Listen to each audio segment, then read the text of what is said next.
Bismillahirrohmanirrohim. Alhamdulillah vassalatu vassalamu ala rasulillah. Assalomu alaykum va rahmatullohi va barakatuh. Hammamizni ixlos bilan tutayotgan ro'zalarimizni Alloh dargohida qabul aylasin.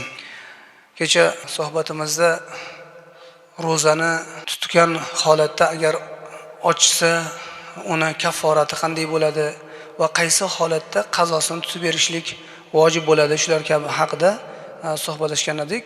Suhbatimiz davomi ro'zani buzadigan-u, lekin kafforatni, ya'ni bir kuniga 60 kun emas, balki bir kuniga 1 kun tutib beradigan hukmlar haqida gaplashayotgan edik. Buni ro'zani qazosi deyiladi. Ro'zani qazosini tutishlikni vojib qiladigan bir necha sabablardan 6 tasini sanagan edik. Mana 7-si o'z amali bilan ichiga tutun kirgizsa. Shunday tutunlar bor, kerak bo'lsa haligi yeganingizdan ham ko'proq ovqat qorin to'ydiradigan, haligi kavob qilib turgan bo'lsa tepasiga borib deb hidlab o'tirsangiz ham bo'lmas ekanda.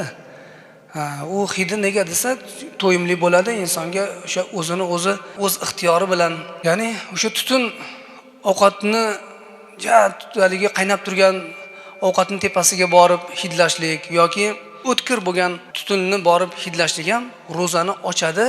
Bunda ham bir kuniga 1 kun tutib beradi degan ekan ulamolarimiz. Keyingisi burnidan, tomog'idan yoki orqa qismidan yoki ayol kishini oldi qismidan suv yoki dori kirgizilsa.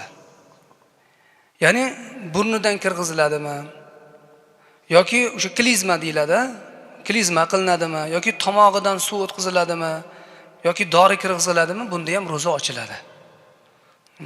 Shuning uchun bunda ham ehtiyot bo'lishlik kerak. Ba'zi o'sha burunga sepadigan spreylar bor, yoki tomizg'i dorilar bor. Mana shu burunga kirilganda burunniki dimog'ga, ya'ni o'sha og'iz bilan bir yo'li bir hisoblanadi. Shuning uchun dorilar 2 xil bo'ladi. Surma dorilar bor, keyin tomizg'i dorilar bor. Burunga tomizilgan dori agar dimog'ga ketadigan bo'lsa, ro'zani ochadi.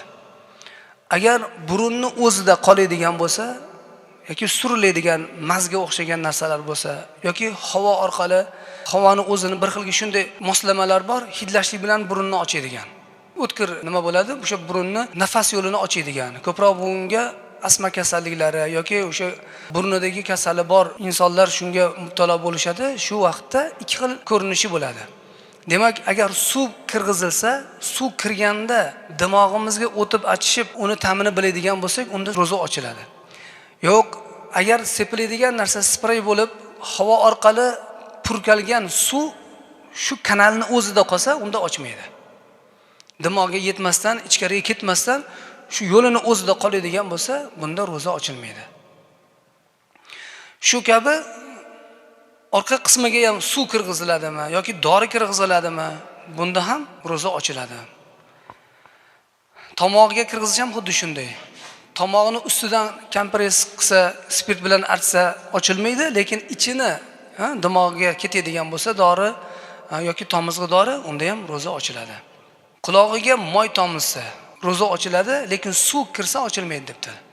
Suv tomizlaydigan bo'lsa ochilmaydi debdi qulog'niki, chunki moy tomizgan vaqtida uni yuruvchanligi o'tkir bo'lar ekan. Yo'q, sekin singib borar ekan, baribir o'tib borar ekan.